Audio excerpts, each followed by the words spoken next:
So now it says we're going live, but I never know if we're really going live or not until I can see it on my other screen. It's like it's like we're stepping into the Matrix. Yeah, I think we're live. Great. All right. Everybody is apparently taking the blue pill or the red pill. Which one is it? I can't remember. Do you remember, Micah? I don't ever remember. Yeah. Yeah. All I know is that I would rather not be in the Matrix. Just give me the daydream, man. Don't let me know reality. If that's what reality is, I don't want to know. I often thought that when I was watching the movie. I'm like, man, give me the steak dinner and the easy living over the post-apocalyptic world any day. So I'm with you. I guess we'll see. All right. Hey, everybody. Welcome to another Monday of Parents Helping Parents Live. Thanks for joining us. Hopefully you caught the breakdown of our Matrix discussion. If you didn't, you can go back and rewatch it, right? So if you're not familiar with Parents Helping Parents, let me just kind of fill you in a little bit. We are a local Oklahoma City-based nonprofit organization founded by parents with a mission to provide to parents who have any age child dealing with alcohol or drug addiction from 10 to 110. We want to meet those parents and help provide resources. We want to provide some education, and we want to share our own experiences. So as an organization, we don't have any professional expertise or experience. We're not a substitute for legal advice, medical advice, professional counseling. We think all those things are wonderful. And if you need those, we want to connect you to those resources. What our goal as an organization is to step in with our own experiences, step in with a list of resources in different communities that we trust, and help provide some education to families who may be struggling. So if you find yourself a family member of somebody struggling with substance use or a friend of somebody struggling with substance use, you're in the right spot. You got something to learn tonight. We love doing these live streams. These live streams are a big part of the way that we reach people in rural cities and in places that aren't Oklahoma City. But if you're in the Oklahoma City metro area or the Tulsa metro area, I really want to encourage you to try to find one of our local chapters to be a part of. A big part of what Parents Helping Parents does is host meetings in Norman, Tulsa, Edmond, Oklahoma City, Wichita, Kansas, and some other places where parents actually get together in a room together. They share experience and they offer support to one another. And while we really appreciate that people come to our live streams, I can promise you there is no better support than being in a room full of people who can say, hey, we've been there. This is some of the tough lessons we've learned. Let us help you walk through this together. Here's some resources. We hope you come back. So if you're interested in any of that information, you're interested in finding out where we host those groups, what times those are, or any other outreach that Parents Helping Parents does. Right now, we've got a caregiver symposium happening every Tuesday that's live on Facebook. So for all of that information, you can check us out on the internet, www.parentshelpingparents.info, parentshelpingparents.info. There you go. It's Monday, right? Apparently I should have had a cup of coffee before we started. The other really great thing to do is just to follow us on Facebook. So if you're watching this on YouTube or you're watching a shared version of this on somebody else's feed, at Parents Helping Parents Inc. Is the Facebook page where you can find all that information and get regular updates as well. So if you're watching this, you've got to be here for a reason. I'm excited because you could have chosen to do 1,000 different things tonight, but you're here with us. So most people on social media, most people on Facebook have, I don't want to shame anybody for the amount of followers they have, but let's say everybody has usually at least a couple hundred, and then up to a couple thousand if somebody's really popular and been around for a while, right? What that means is the best thing that you can do to help our organization, to help get the message out, to help get the information out, is to share the video. If you're watching live on Facebook, reach up, click the share button, click the like button, put this up on your feed, because if you've got even 200 followers on Facebook, I guarantee you one of those people has an intimate relationship, friend, family member, daughter, brother, sister, coworker who's struggling with a substance use disorder right now or a mental health disorder. And sharing this video just blows the message all across the interwebs, all across the matrix. And it quite literally could save someone's life. I don't think that that's hyperbole to say that somebody could tune into a video like this, hear a message of hope, hear a message of recovery, and it actually pull them out of an addiction that could end up being terminal for them. So if you're watching, I'm going to do it right now. I'm going to reach over I'm going to share this on my personal feed, and then we will be off to the races. So if you're watching tonight, we love to get questions. We love to have a little bit of interaction. There's a couple of ways that you can do that. If you're watching live on Facebook, I am monitoring the live chat. You can ask questions there. I'll remind you that that's on the internet for all to see. I can't hide those comments. I can't hide those questions. So you're more than welcome to use that platform. But remember that if you're concerned about your privacy, if you're concerned about your anonymity, that's not the best way to ask a question. We also have available a live text line, which I did not put in the title of this video. So I'm going to drop it in the comment section. I usually put it in the title of the video. It escaped me.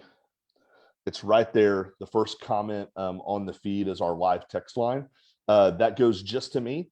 You don't even have to have a name. You can do it from a phone number. You can start a Google number so that we don't even have your phone number if you'd like.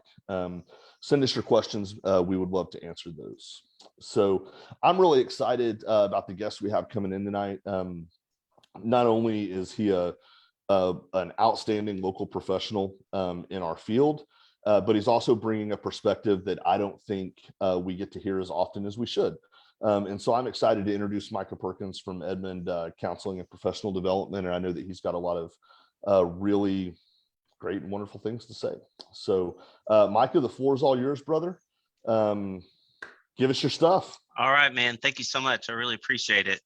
So I am going to share my screen here.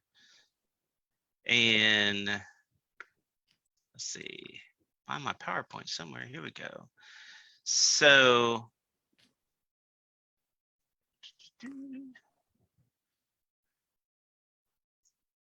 all right. So Derek, do you see the one with the slides on the left, or do you just see the blank screen, or just the full screen? I see the whole thing. The whole thing. Awesome. Yep. That's the one I want.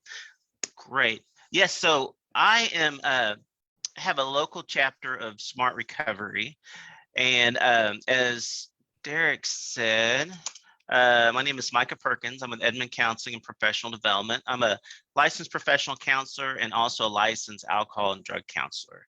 So if you want to learn more about Edmond Counseling and Professional Development, you can check us out at edmondcounseling.com. We see children, teens, and adults for individual, couples, family counseling. Also, if you want to learn more about our particular group of S.M.A.R.T Recovery, you can go to smartedmond.com. And then last, you can check out the national website for S.M.A.R.T Recovery at smartrecovery.org. So as I get started, I like to kind of differentiate a little bit. I am obviously a fan of S.M.A.R.T Recovery. So, you know, the thing about fans is you think your team is number one, our team is better than your team, yay us, you know, you're a fan. What I like to differentiate that with is between being a fan and then being a zealot. And so to me, a zealot is not only are we number one, but our way is the only way. Everyone else is no good. They're horrible human beings, and you have to do our way or no way at all. So S.M.A.R.T Recovery is all about you know, promoting obviously our particular brand of support, recovery support, but S.M.A.R.T Recovery is considered itself an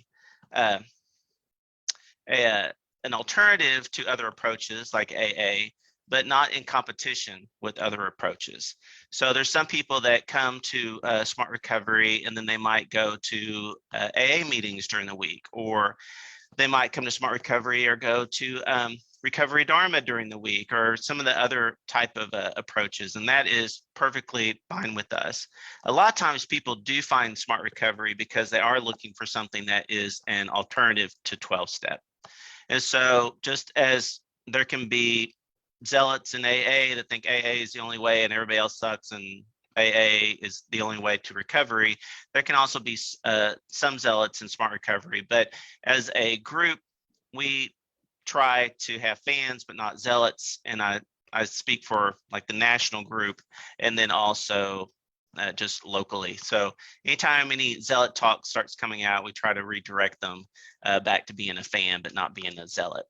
So S.M.A.R.T Recovery stands for Self-Management and Recovery Training. It was started in 1994, and it is considered the largest non-12-step peer support program that's out there.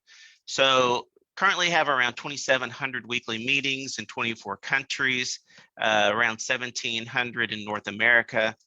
S.M.A.R.T Recovery has a really strong online presence even before the COVID had happened. So if you are looking for something online, you can go to smartrecovery.org and find online meetings from around the world that are going on.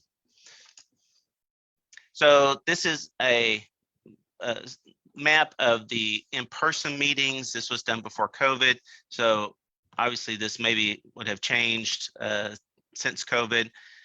So you see that S.M.A.R.T Recovery is really big on the coasts, but when you look more toward the center, there is not as many groups. And so that's just true for us here in Oklahoma. There are currently 3 S.M.A.R.T Recovery groups in Oklahoma. I'd love for other professionals and non-professionals to get excited about S.M.A.R.T Recovery and start more groups. But right now we have 3. Out of the 3, 2 are online, including mine. We meet via Zoom weekly. And then 1 is in Duncan. And from their report, they are meeting in person there, and they focus specifically on teenagers. So how is S.M.A.R.T Recovery different from other approaches such as 12-step? So in S.M.A.R.T Recovery does not require a belief in a higher power. So if somebody has a belief in a higher power, that's great, but that's just not a particular component of our program. We, as a group, discourage the use of labels such as alcoholic or addict, because we believe that there's more to people than the issue that they may be struggling with. If someone wants to call themselves an alcoholic, like they find that empowering for them or that's really helpful for them, then obviously no one's going to kick them out of group if they call themselves an alcoholic. But generally, when people put that type of label on themselves, like I'm an alcoholic, I'm an addict, it means that they feel that they are less than other people. So just as a group, we don't use it. But again, if it's empowering for a particular person, it helps ground them and is helpful for them, then obviously that's fine. In our group, we encourage crosstalk. So that's different from other approaches such as AA. So if you go to AA meeting, one person stands up and they talk and everyone listens till they're done, then they sit down. Another person gets up, they talk, everyone listens until they're done, they get down. Whereas in a S.M.A.R.T Recovery meeting, it's more like a group discussion. So we encourage that. We obviously do not utilize steps. So we don't have this particular method of first you start here, then you go here, then you go here, and also not based on tradition, but instead are based on current science and research. And so the S.M.A.R.T Recovery approach has changed over time. So S.M.A.R.T Recovery doesn't look, whenever it started in 1994, it doesn't look the same now as it did then, and hopefully won't look the same 20 years from now as it does today. So S.M.A.R.T Recovery is based off of something called cognitive behavior therapy, and more specifically, something called rational emotive behavior therapy. So cognitive behavior therapy is really just this big umbrella term. And within that is a particular school called rational emotive behavior therapy. And that was started by a psychologist named Albert Ellis in 1955. Also, there's something called acceptance commitment therapy, which is a newer form of cognitive behavior therapy, which S.M.A.R.T Recovery has incorporated some of its ideas and techniques. And then last, motivational interviewing is something that's a big part of S.M.A.R.T Recovery and has incorporated some of its principles and techniques as well. So if we don't have steps, then what do we have? So we have what's called the 4 points. And so the 4 points are building and maintaining motivation, coping with urges, managing thoughts, feelings, and actions, and living a balanced lifestyle. So all of our principles, all of our techniques fall roughly into one or more of those points.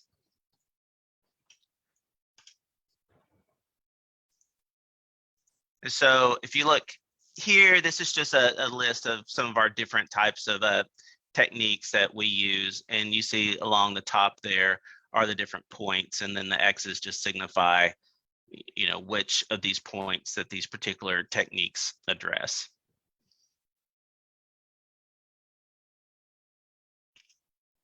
So instead of being like steps, we see more of these principles and techniques being like a buffet. So people take what's helpful for them and leave the rest. So there may be a particular principle or technique that somebody just really grabs onto and thinks, holy cow, this is really useful for me, and that really helps them in establishing and maintaining their sobriety.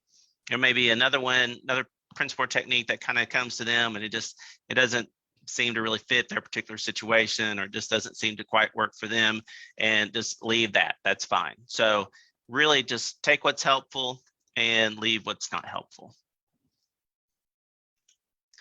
So one of the things I'm going to talk about, actually, before I get too much into SMART recovery types of techniques and concepts, is something that is not in SMART recovery. So I want to stress that this is not in SMART recovery. This is something that is from cognitive behavior therapy. It's called the 5-factor model. So 5-factor model was developed by this psychologist named Christine Padinsky.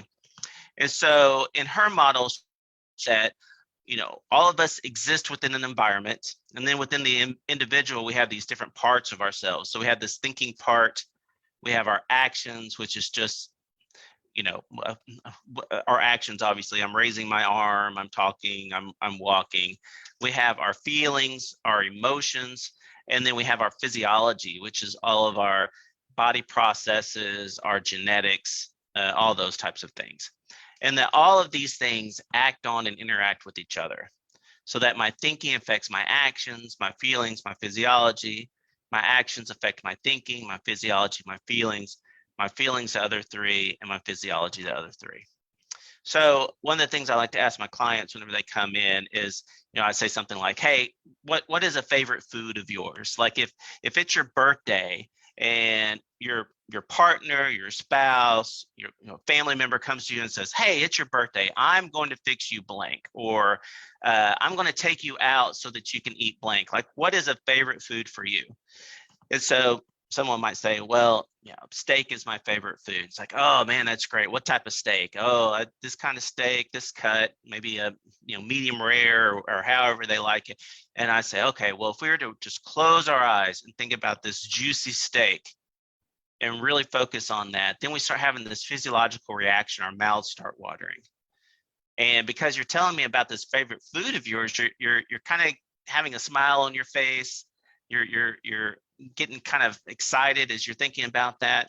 And then if we talked about steak for like the next 45 minutes, that'd be kind of weird, but it may influence your actions. And that whenever you left here, you call up your partner and go, hey, man, this therapist talked about steak for 45 minutes and now I'm hungry for steak. And so it might influence you going out and acting on that and getting a steak.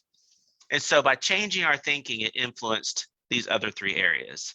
Actions are the same way. I'm sure there's times where we've all just woken up in the morning, and if someone was there to interview us and said, how are you feeling today? You might say, man, I'm tired, I don't want to do anything. But you make yourself get up, you make yourself, you know, go to your appointment, whatever it is. And then after a while, you start feeling a little bit better. And if someone came and interviewed us later and said, hey, how are you feeling? I might say, man, I feel pretty good. I mean, I'm up, I'm moving around.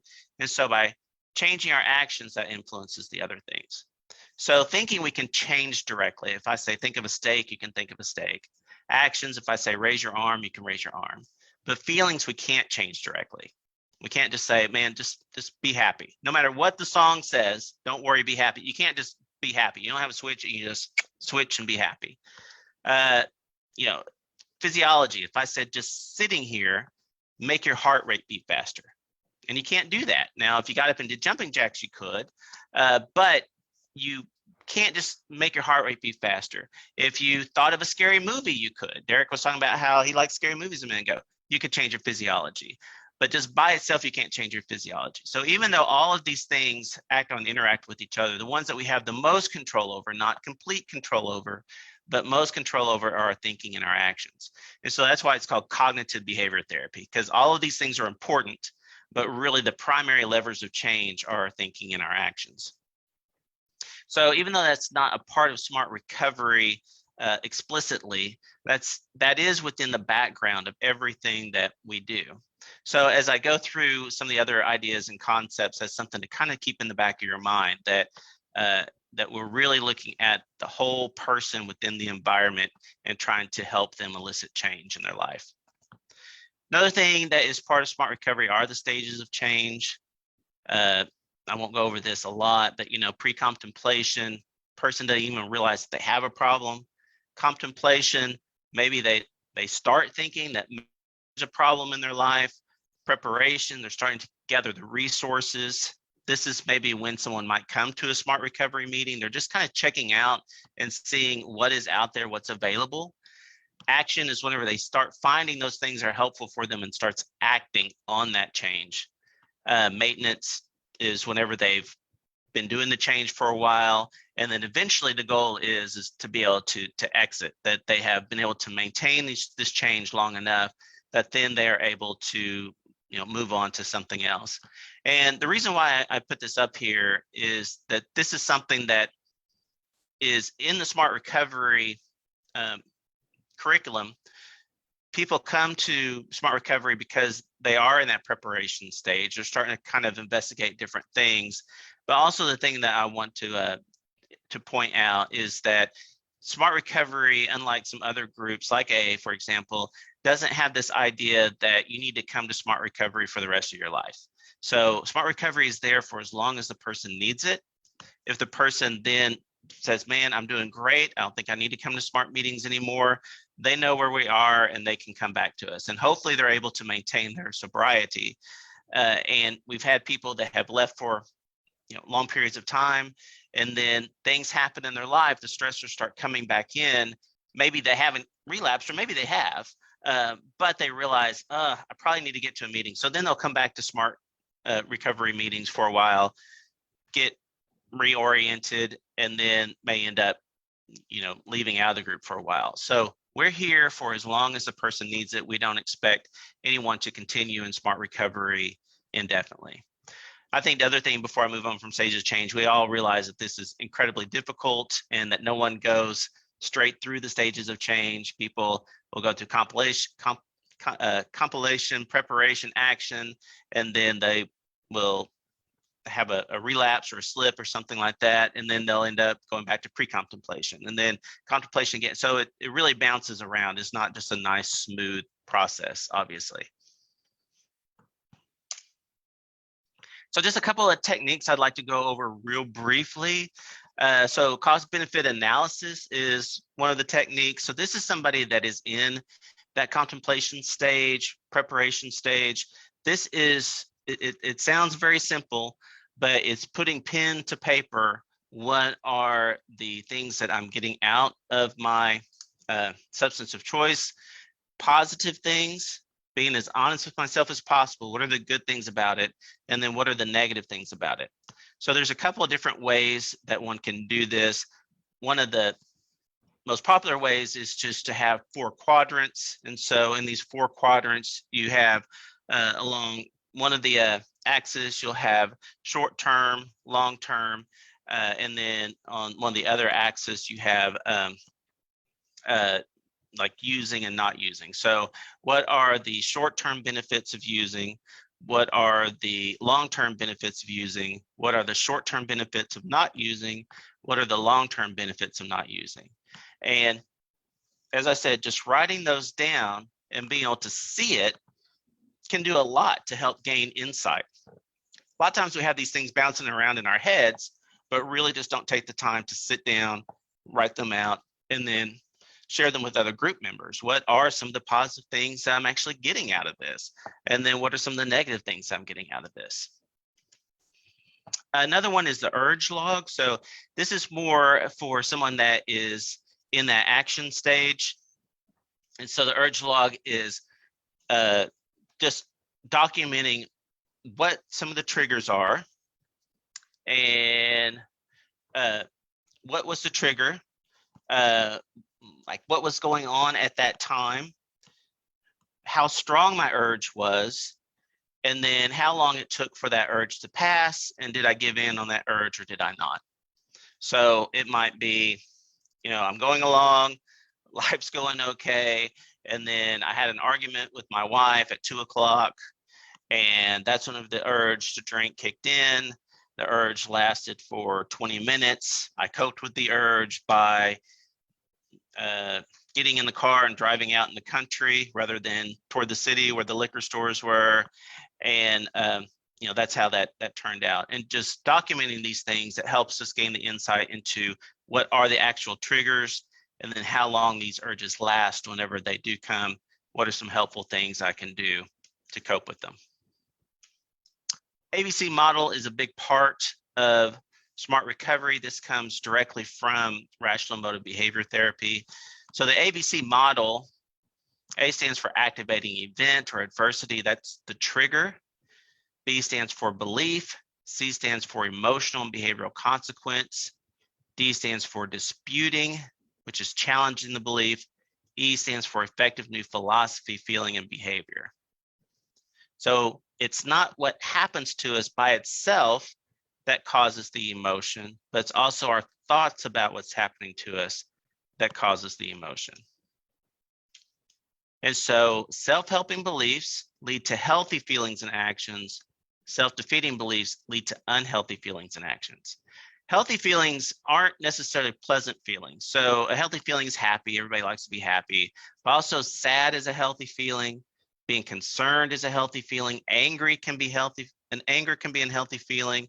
So all of those are healthy feelings.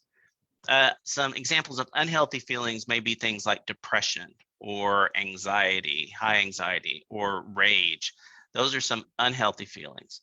And so it's the self-defeating beliefs or the self-helping beliefs that may push a feeling from being healthy to unhealthy. So according to Albert Ellis from Rational Emotive Behavior Therapy and that influence SMART recovery, that SMART recovery is based off of, whenever something happens to us, we have these two thought processes that are happening all at once. So somebody cuts me off in traffic, I may have this feeling of anger, but I may have this thought of, well, this guy, he didn't really know what he's doing. It's really no big deal. But I may also have this thought of, that's sorry, no good SOB. I can't believe he did this to me. I'm going to get back at him and let him know how it feels. So have two of these things going on at the same time, just kind of like those old fashioned cartoons, one Roadrunner is thinking on one shoulder, like push Wile E. Coyote off the ledge. And the other one's like, no, that would be wrong. That same type of thing. And so usually it's what belief is stronger at that moment that helps us to change those self-defeating thoughts into more self-helping thoughts, healthier feelings, and then healthier actions. So some examples of self-defeating beliefs are inaccurate assumptions. So thinking something that's not really true, rigid demands, must, shoulds, have tos, awfulizing, thinking that something is 100% bad, it's a catastrophe, low frustration tolerance, which is this basic idea of I can't survive this, and then conditional self and other acceptance. So, for example, guy cuts me off in traffic. Inaccurate assumption might be he did this on purpose. Well, do I really know for sure he did this on purpose? No, but the thought might be he did this to me on purpose. And then those demands, other people must treat me the way I want to be treated. If they don't, it's a complete catastrophe. I can't survive it. And this guy is no good because he did this to me.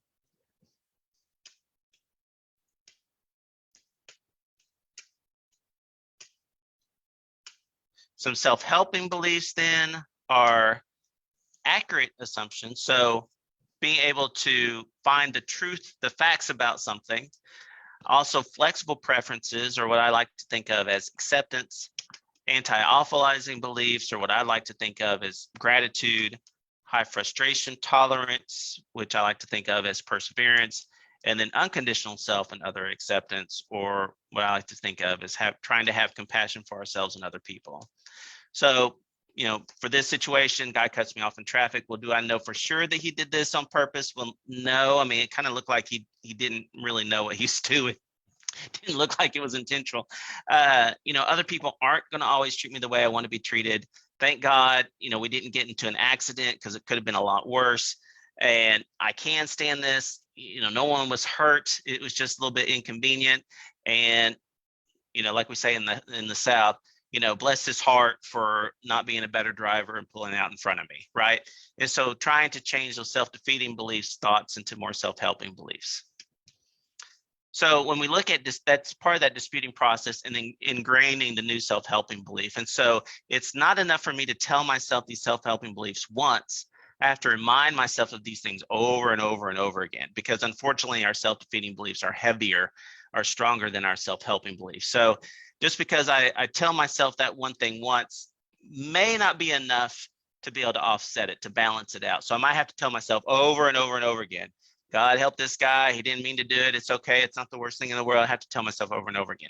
And if road rage is a real problem of mine, then what's helpful is to, before I get on the road, is just to write out some of these self-helping beliefs, have them handy. So when something like this happens, I'm able to pull off the side of the road, read these things to myself over and over and over again to try to anchor my thoughts back into this more self-helping place, back into this more factual, truthful place in order to get through the situation. Eventually, practicing that enough, then whenever a guy cuts me off in traffic, my thoughts will automatically go there. Disarm is another one that I would like to use, which is basically using imagery to think of what that urge would look like. And so, this is obviously Jack Nicholson from The Shining. So if it's like, okay, well, that's what the urge looks like. And so I'm going to yell back at that urge. I'm going to personify it in a way to be able to speak back to it. A big one is called the salesman. And so that salesman, that internal dialogue of it would be okay to do this once, nothing bad's going to happen, to speak back to that salesman. So some smart recovery people will talk about how they'll be in their car and that they will out loud verbally say, leave me alone. I'm not going to do it this time. Quit bugging me, to speak back to that personification of what that urge might be. Mindfulness techniques are a big part of smart recovery in order to try to get centered whenever those urges come up. Last thing I'd like to talk about is friends and family. So friends and family is smart recovery's kind of like Al-Anon for smart recovery. So it's for people who have obviously friends or family that are dealing with substance abuse issues. And so that's a particular group for them. Unfortunately, we don't have any friends and family groups in Oklahoma right now. So I'd love if someone wanted to do some training and become a facilitator for friends and family. That would be really great. And so facilitator training. So this is done through the smartrecovery.org website, self-study training to either start a smart recovery group or a friends or family group. There's also live online meetings where you're meeting with your cohort to do some role play, to ask questions about smart recovery, and then you graduate from the facilitator training and they give you some tips on how you can start a smart recovery or a friends and family group there in your community.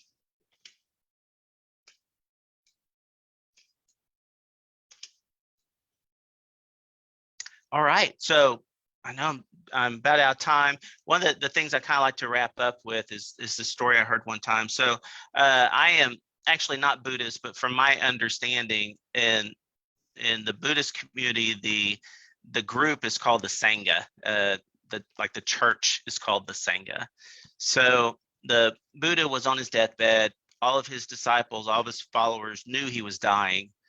And so they came together. Some of his top disciples went to him and said, great enlightened one, you've taught us so many things. You've taught us about the Eightfold Path. You've taught us about the Four Noble Truths.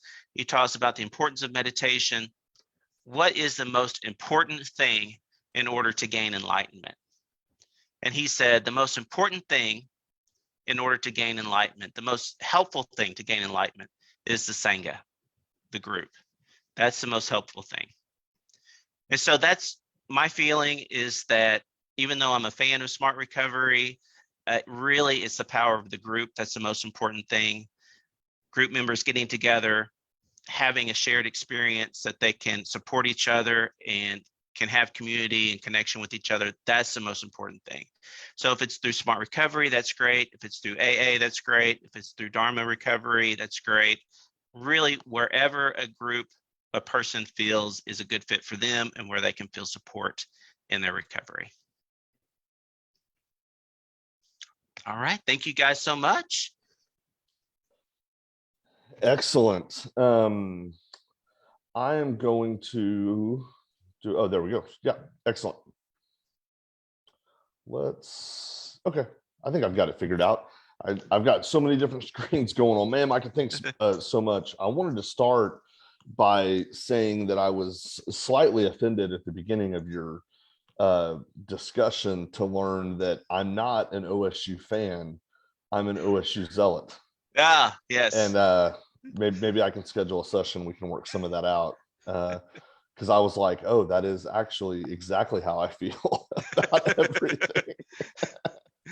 So it happens, right? Sure. Man, thanks so much just on bringing just such a big, just a ton of great information about Smart Recovery. I may have missed this, but I was curious. You mentioned not having a fans and friendly group here in Oklahoma anywhere. What would it take for somebody to start one? If we had a family that was interested in that, how would they go about doing that? Yeah, absolutely. So one of the things that I didn't mention whenever I talked about that is, Smart Recovery, I know I mentioned, has a strong online presence. So they do have online groups, and that includes friends and family. So if someone went to smartrecovery.org, you can find an online friends and family group. But as far as starting a local one, that would be going through that facilitator training. So that is doing some online self-study training. And then also you're going through a cohort of people that you're able to then do a couple of online live trainings through Zoom to ask questions, to do some role playing, that type of thing. Is there a cost associated with that, or is that free to somebody that wants to go through it? There is a cost. I'm not sure what it is. It's not too outrageous. I want to say like $30-$50, something like that. Yeah, but if it's outside what somebody can do right now, they offer scholarships that people can get and do for free. Gotcha. The facilitator training, because I'm not trained in it, I'm not as familiar with it, but it is based off a lot of the CRAFT model, and I think some of your members are familiar with CRAFT. They are. So it is based a lot off of some of their concepts and principles. Interesting. Yeah, thank you so much. The other question I was going to ask is, it seems like there are so many different ways Smart Recovery meets somebody's needs, not just related to substance use or alcohol use, but just a wide variety of different things.